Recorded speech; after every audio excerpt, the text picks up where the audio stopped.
kesho moto unawaka. Yes, Moto unaendelea. Maanake leo tulikuwa tunabonyeza button. Yes. Kesho ndo wingu unaenda kufunguka zaidi. Kwa hiyo natamani niwaambie, Ndio. mpenzi mtazamaji, mahali popote, hiki ni kipindi Amini Amini ili ufunguliwe. Ukiamini sasa, umasikini sio fungu lako. Ukiamini sasa, magonjwa sio fungu lako. Yes. Ukiamini sasa, kesi sio fungu lako. Kesi zote zimeshakwisha. Yes. Zimeshabaki ni uongo wa shetani. Amini amini ili ufunguliwe. Amen. Ukiamini ukakaribia katika viwanja vya mkutano huu, katika wilaya ya Chamwino Ikulu, maanake tumekuja kufukua. Yes. Mchawi anapoingia kuroga, anapotengeneza maovu, huwa anatafuta kwenye kiini. Na sisi Mungu akatupa ufunuo. Mwezi wa 6 tuanze na Ikulu kwanza. Yes. Ikifunguliwa ardhi ya hapa, maanake watendakazi wote serikalini, mambo atakuwa moto. Na tumeona kuna watu wamefunguliwa. Kuna mama mmoja alikuja, ni binti I think, alikuja alisema alikuwa na shida ya tumbo ambayo imemsumbua kwa muda mrefu, lakini leo ameona amepata muujiza wake kwa ghafla kabisa. Kwa hiyo tunaona ni matendo makuu ya Mungu ambayo amekusudia ili watu wake wawe huru. Una nini cha kuambia ambao hawakupata nafasi ya kuhudhuria siku ya leo? Cha kuambia, unajua kuna wale wakina Tomaso. Yes. Ambao unaweza kuwa tunazungumza hapa waonekane. Natamani kwa kesho wale ambao wametendewa muujiza, ili wawe na kipindi live, ili waweze kusikiliza azungumze mtu alikuwa na nini. Ili Tomaso mwingine asiseme tunatengeneza miujiza. Ni Mungu mwenyewe anaachilia, yani kuamua kuchimbua matatizo ya mtu na kumfungua kutoka kwenye gereza. Yes. Maanake unapokuja hapa, maanake umekuja kwa jaji wa mbinguni ili kuja kutoa hukumu zote. Yes. Ukiwa hauna maswali, hauna majibu juu ya tatizo ulionalo, nataka nikwambie siku ya kesho usikose. Amen. Usipange kukosa. Amen. Amen. Naona upo na jopo la watu ambao umeongozana nao. Nipo leo kwa ni mkuu, naona yuko ana mambo mengine yanaendelea. Leo niko na Pesa Chacha. Anaweza akawasalimia kwanza. Anaweza akasema neno mara moja. Karibu mtumishi wa Mungu. Amen. Amina. Bwana apewe sifa. Amen. Kwa majina naitwa Pastor Chacha. Nimemtukuza Mungu na nimefurahi kuwa katika viwanja vya Chamwino Ikulu. Yes. Katika mkutano ambao umeendelea kwa siku ya leo na kesho kutwa. Tunaona ukuu wa Bwana, ni majira ambayo Mungu mwenyewe anataka adhibitishe neno lake. Ukisoma katika kitabu cha Ayubu sura 22 ule mstari wa 28, Biblia inasema ni nani asemaye neno nalo neno likadhibitika kwao? Ina maana ni Bwana. Kwa hiyo kwa kuwa Bwana ameshasema sasa ni majira ya Chamwino, nipende kuambia watu wote wa Chamwino, nje ya Chamwino, wafuatiliaji wa Mswa Media, kwamba huu ndo wakati ambao Bwana amekusudia. Kumbuka ni majira ambayo ni ya katikati ya mwaka, majira ya uamsho. Habakuki 2:3. Hivyo karibu tujiungamanishe katika mkutano huu. Kile ambacho Mungu amekusudia kukuinua, amekusudia kuponya mtu, amekusudia kufungua malango ya mtu, amekusudia kufufua kila mtu aliyokuwa imelala, ndio majira haya. Wasipange kukosa, waje kwa kasi na waje kwa bidii. Kumbuka maombi ya mwenye haki yafaa akiomba kwa bidii. Yes. Na jitihada ya mtu mwenye bidii basi huzaa matunda. Kwa hiyo mkutano bado unaendelea, si kwamba umeisha leo, unaendelea na ndo kama umeanza. Uendelea nguvu hadi nguvu. Kila mtu aonekanaye Sayuni, sawa sawa na Zaburi ya 84 mstari wa 7. Kwa hiyo ni waombe kwa wingi kesho watu waje. Alika ndugu, alika jamaa, alika rafiki, alika hata mtu basi mtumie hata meseji. Kama una uwezo wa kumfikia, mtumie meseji. Una vocha basi, hebu jaribu hata kumtumia meseji aina fulani. Nina imani utakuwa sehemu mojawapo katika kuwatakia watu mema na watu kukombolewa katika hili. Amen. Asante. Mpenzi mtazamaji, huyu ni Pesa Chacha, amezungumza kuhusu juu ya mambo yanayoendelea. Na siku ya kesho najua kuna mambo makubwa zaidi yatakayotendeka. Yes. Lazima mahali popote ulipo, yani amua kuzingatia moyoni mwako. Naam. Kuna watu wanaamini kinachowafanya sipate matokeo hawachukui hatua, na kinachowafanya sichukue hatua ni kwa sababu hakuna macho rohoni wanaoweza kuona ile ahadi ya Mungu. Kwa lazima kuna upako ambao unafungua macho ya rohoni uanze kuziona ahadi za Mungu. Yes. Karibu baba. Amen. Bwana Yesu asifiwe. Amen. Hakika kabisa tuko hapa kwenye viwanja hivi ambavyo leo ni mkutano wa kwanza kabisa ambao miujiza imefanyika mikubwa kupitia mtumishi wa Mungu. Mpaka mafuta ambayo ameandaliwa kwa ajili ya Chamwino Ikulu. Na ninataka tu nikuambie mtazamaji unayetutizama saa hii, maisha ni maisha ambayo ukiyatazama katika ulimwengu wa roho, kuna watu wanabadilishiwa maisha. Unaweza ukawa unapiga hatua na hatua zako haziendi, zinarudi nyuma. Huendi mbele bali unakuwa unarudi nyuma. Na ndio maana maisha, huwezi kuyatazama maisha kama maisha ya mwilini tu, lakini lazima uangalie upande wa pili. Yes. Ambako watu wanafanya kubadilisha maisha yako. Ndio. Biblia inapotuambia vaeni silaha, unapovaa silaha kuzipinga hila za shetani, manake hila hazifanyike katika macho ya damu na nyama. Yes. Hila zinafanyika huko. Ndio. Nyuma yake watu wanabadilisha elimu yako. Hebu jitizame hata familia yako ulionayo, watoto wako. Hujawahi kuwa hata na mwalimu, hujawahi kuwa hata na mtu kufanya kazi serikalini. Kesho viwanja hivi moto unawaka. Amen. Moto unawaka. Nataka nikwambie mtazamaji, moto unawaka. Mwambie jirani yako, mwambie rafiki yako, jirani yako, mwambie kesho viwanja vya Maduma. Yes. Kanisa la Safina. Viwanja vile kuna moto unaendelea ndani ya mtumishi wa Mungu Samuel. Hata kuwepo mahali pale. Amen. Katika jina la Yesu. Karibu na kukaribisha, usipange kukosa. Amen. Amen. Bwana Yesu asifiwe, watumishi wa Mungu. Ninamshukuru Mungu sana. Amen. Kupata neema siku ya leo kuzungumza mahali hapa kwenye media. Lakini ninataka kulisema kwenye kitabu cha Waefeso 1:18. Neno la Mungu linasema macho ya mioyo yenu yatiwe nuru, mjue tumaini la mwito wenu. Yes. Kwa nini neno linasema macho ya mioyo yenu yatiwe nuru? Maanake watu wengi kwenye ulimwengu wa kiroho macho yao ni giza, hayaoni.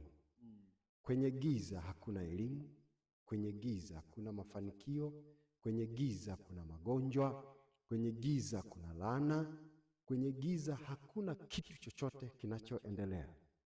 Kwa hiyo kwa siku hizi 3 za mkutano, mtumishi wa Mungu Apostle Samueli ambaye Mungu amempa neema na nafasi ya kukanyaga mahali hapa. Yes. Mungu amempa kibali na mamlaka na nguvu ya kuja kuwatoa watu kwenye giza na kuwaingiza kwenye nuru ya Yesu Kristo.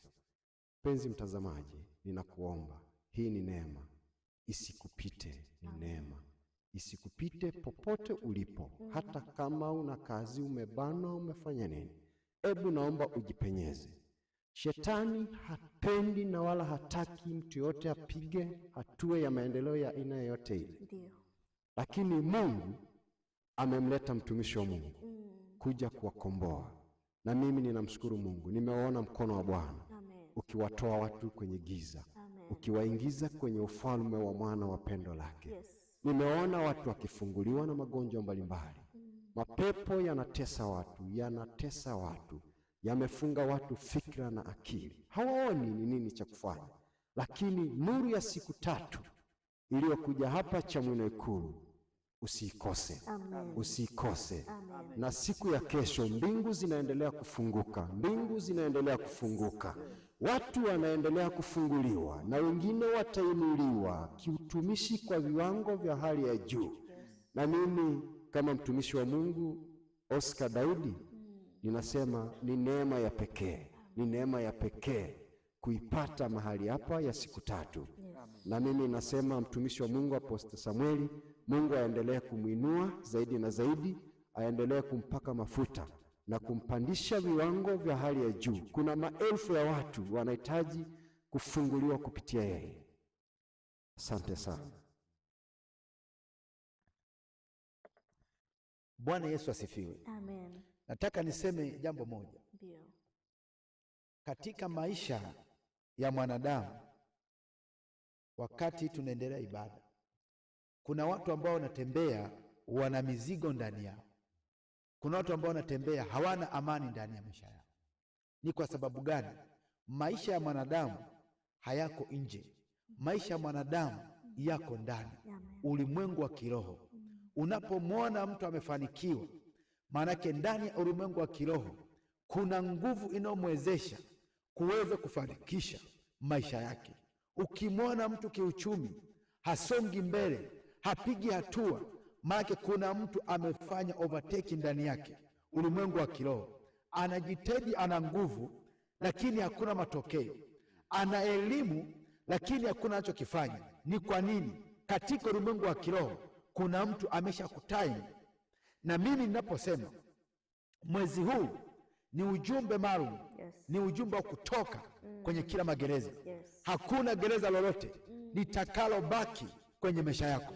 Ukiamini tu, hata kama ulifukuzwa kazini, hata kama ulikataliwa, ukiamini siku ya leo lazima utafunguliwa. Ukiamini siku ya leo lazima utainuka tu.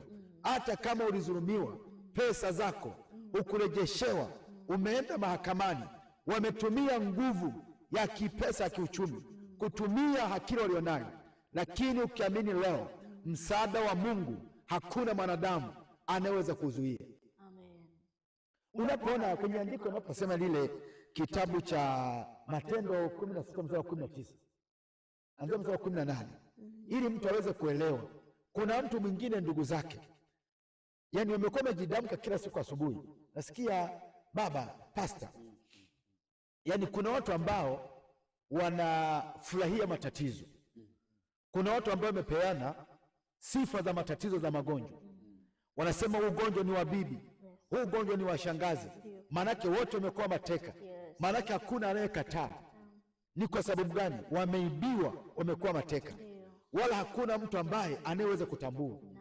Yani mtu anafurahia, umesoma, hauna kazi, halafu unaanza kusema hii ni hali ya Tanzania. Nani amekwambia? Sio hali ya Tanzania. Mungu ana mpango na wewe.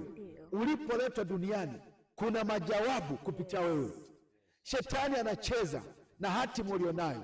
Vita unaopambana nao kwenye uchumi, vita unaopambana nao katika huduma, vita unaopambana nao katika biashara, si kwamba biashara ndio inapambaniwa, ni kile ambacho kilichopo ndani mwako. Kikifo kilichopo ndani mwako, ndio maana unakuwa hauna maamuzi. Lakini napoongea mahali hapa, lazima ufunguliwe kwa jina kuu la Yesu. Pokea kufunguliwa kwa jina kuu la Yesu. Ninaamuru toke kwenye gereza la magonjwa, ninaamuru toke kwenye gereza la masikini. Una biashara, umekuwa ni mtu ambaye wa kusita sita kila wakati, unadhani ni hali yako, kuna matatizo. Ulimwengu wa kiroho, ukiamini leo maanake unafunguliwa. Ukiamini leo maanake gereza linabomoka. Tusomee ujue kuangalia kitabu cha Matendo ya Mitume sura ya 16. 16 anzia mstari wa 18. Mstari wa 18. Ndio. Biblia inasema, Biblia inasema akafanya hayo siku nyingi. Akafanya hayo siku nyingi. Lakini Paulo akasikitika.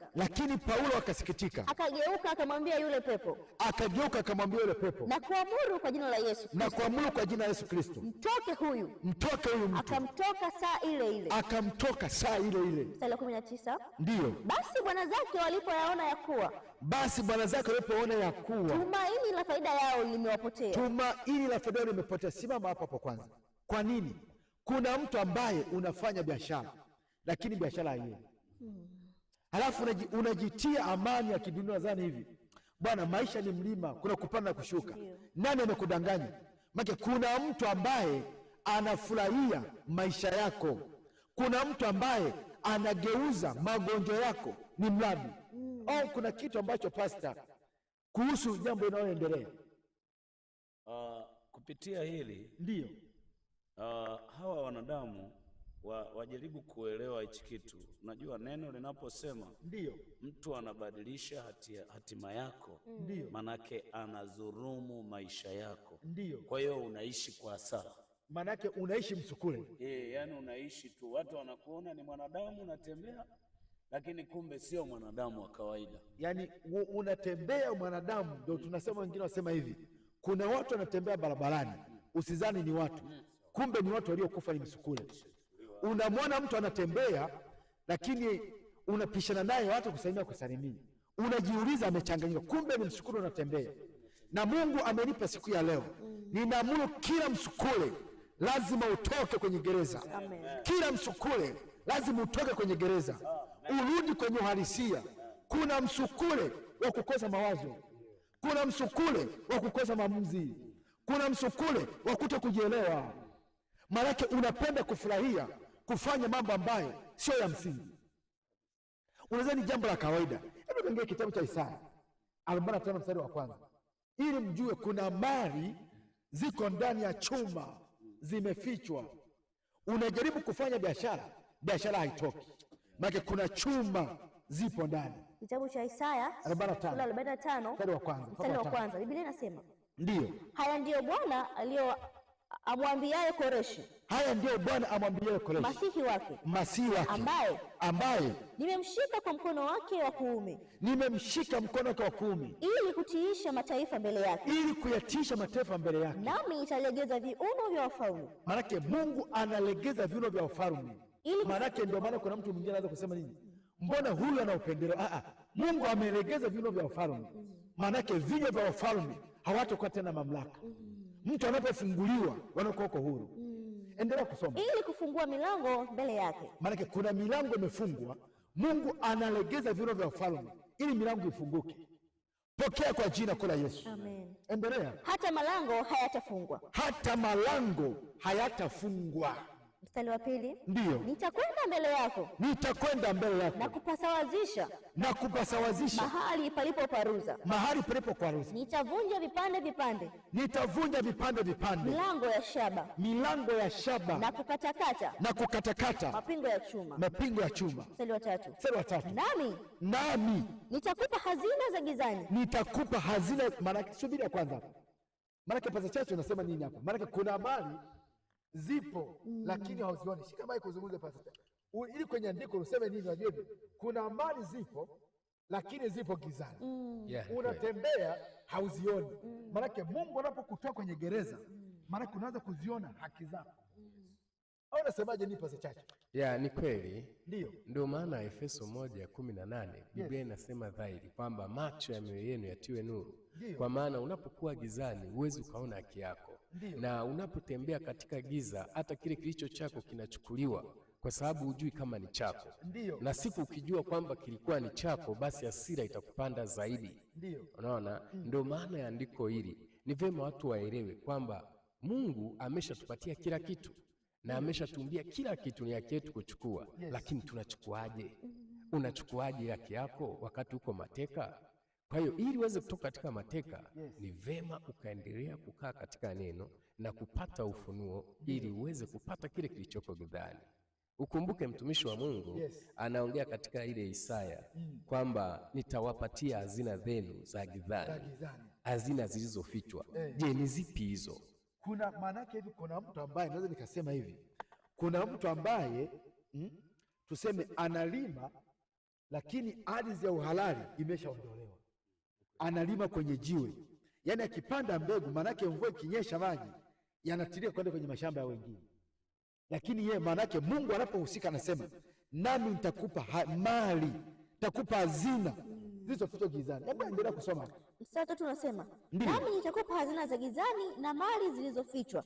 Nami nitakupa hazina za gizani na mali zilizofichwa. Mahali pasiri. Mahali pasiri rohoni. Mahali pasiri ambapo yani mtu mwingine hawezi akachunguza.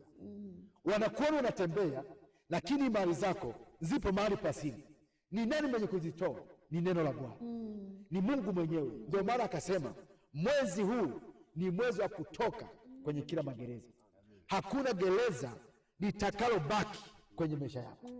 Ukiamini, ndio maana kipindi hiki Amini, amini ili ufunguliwe. Yes. Ukiamini mtu wa Mungu, mahali popote ulipo lazima utapona tu. Umbali haijalishi, ulioko Nairobi, ulioko Msumbiji, ulioko Uganda, nataka nikwambie moto umewaka. Amen. Moto umewaka. Yes. Watu watafunguliwa, mataifa watafunguliwa, nuru itafunguliwa. Maana yake tunaposema nini? Hapo kuna ufunuo. Tunaposema kuna hazina, atakupa hazina zilizofichwa gizani. Maana yake Mungu ametupa ufunuo kuja kuwasha nuru kwanza katikati ya mji. Maana kuna watu wa mataifa mbalimbali wakitazama Tanzania wanaona giza, lakini Mungu ametupa Chamwino inapowaka nuru. Maana watu kutoka nchi mbalimbali watakuja kuwekeza Tanzania. Kwa sababu giza limeondoka, nuru zimefunuka wazi. Mtu anatembea katika maisha yake hajielewa aende wapi, yupo gizani. Mfano mwepesi, tunapozungumza hapa sasa hivi ni usiku. Sema leo pastor, hizi taa zikizimwa sasa hivi, maanake hatutaonekana, lakini tunaongea. Mtu anakutambua sauti yako, huyu ni mtumishi fulani, lakini simuoni. Maanake hawezi akakupa haki yako. Maanake inapowashwa nuru, mtu anapofunguliwa, maanake anaanza kukuona mtu ni fulani. Ndivyo ilivyo, kuna watu mali atakupa hazina zilizofichwa sirini. Maanake gereza limeachia, gereza limefunguka. Hata kwambie siku ya kesho usipange kukosa. Na Jumapili kuna upako maalum. Kuna upako maalum wa kuachilia maisha ya watu. Nataka nikwambie, unaponisikiliza mahali popote, andika mambo matatu, na isi upako wa kulazimisha mambo yatokee. Andika mambo matatu unataka Mungu afanye nini ndani ya mwezi huu kuanzia sasa. Andika mambo matatu. Na Jumapili nitaongoza maombi maalum kwa ajili malango yako yafunguliwe, kila gereza lianguke. Andika mambo matatu. Kesho tunapokuwa live, weka ile maombi yako chini. Ardhi tutakapoanza kuomba, ardhi zitasikia neno la Bwana. Kila laana yoyote itaondoka. Amen. Andika mambo mangapi? Mambo matatu. Amen. Unatamani ndugu yako afanikiwe, unatamani kwenye familia yako, andika mambo matatu. Usitazame kesho, usiangalie kesho kutwa. Mungu wetu ni wa leo, sio wa kesho. Amen. Amini tu mahali popote. Kama biashara yako imekufa, umezurumika, andika. Sio kwamba unatafuta pesa, andika nataka biashara. Kwa maana kuna watu wanapata pesa pastor, lakini hawana nguvu ya kuweza kujenga. Yani Mungu, shetani anakuruhusu Mungu akupe pesa, lakini shetani anakubana, anakupotezea maarifa usiweze kufanya mambo ya msingi. Ndio maana kuna watu leo wanazeeka, wanastaafu, hawana nyumba, hawana gari, hawana cha kuelezea. Si kwamba hawana akili, nguvu ya pesa wanayo, lakini hawana maamuzi ya kuweza kufanya. Ninaposema unatoka kwenye gereza, maanake akili zako zitafunguka. Utaanza kuona mambo ya msingi. Utaanza kuwaza mambo ya msingi. Hofu ya kutokuwekeza itaondoka. Utaanza kuwekeza. Una jambo la kusema pastor? Hebu zungumza na watazamaji. Umenikumbusha mbali sana. Ndio. Mimi nilitembelea kijiji kimoja. Nilimkuta mwanajeshi mstaafu. Ndio. Ni mkubwa. Ndio. Amesha staafu, lakini tuliingia pale mahali ndani kwake. Ndio. Ni mahali ambako pamechoka, amenunua magari, yamekufa, yamelala nje pale. Yaani yeye hana hata mkokoteni ukisema anaweza akatembea nao. Na ndio maana ninapotaka kukwambia namna namnayo mtu anaweza ukawa na pesa, lakini ukawa unaburuzwa na pesa.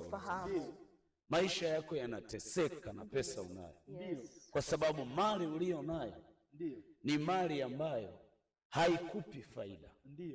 Lakini Yesu ambao tunamtangaza saa hii, mtazamaji, ukiwa na pesa, ukiwa na Yesu, utafurahi maisha yako.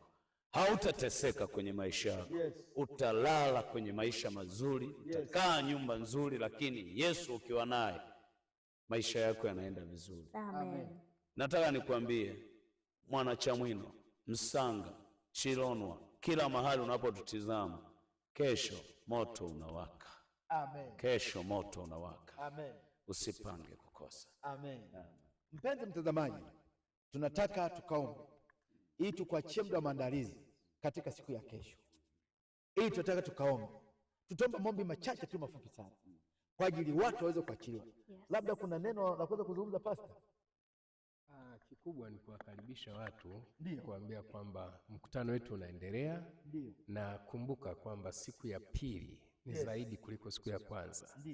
Maana kila kunapokucha Mungu anaachilia ufunuo mpya, na kila kunapokucha ujue muujiza wako unakaribia. Kwa hiyo usikate tamaa. Wewe uliyekuwa umekuja leo, kesho njoo zaidi. Wewe uliyekuwa hujafika, nikusii ufike viwanjani mahali hapa. Na wewe uliyekuwa bado unawaza, una sita, hebu ondoa roho ya kusita, ondoa roho ya mawazo. Njoo kwenye mkutano, utakutana na Mungu anayejibu. Kumbuka, hatuna Mungu wa kubahatisha. Hatuna Mungu wa ngoja atatenda baadaye. Hii ni Mungu anatenda hapo hapo. Kama alitenda kwa Bartimayo hapo hapo, hata sasa anaweza kukutendea wewe. Kwa hiyo nikuombe, njoo na imani yako. Mambo mengine yote utayakuta. Nguvu ya Mungu ipo, upako uko raifu. Amen. Karibu sana. Amen. Basi ndugu mtazamaji, mahali popote ulipo, kama ni mgonjwa, kama kuna kesi yote ambayo imekusumbua, kama ni mgonjwa utaweka mkono wako mahali unapoumwa. Kama una kesi yote inayokusumbua, utachukua mkono wako utaweka juu ya uso wako mahali popote ulipo. Manake kila alama za matatizo zitafutika. Manake kila alama zozote zitafutika ukiamini tu. Kama uko kwenye biashara kwa haiendi, weka mkono kwenye bidhaa yoyote.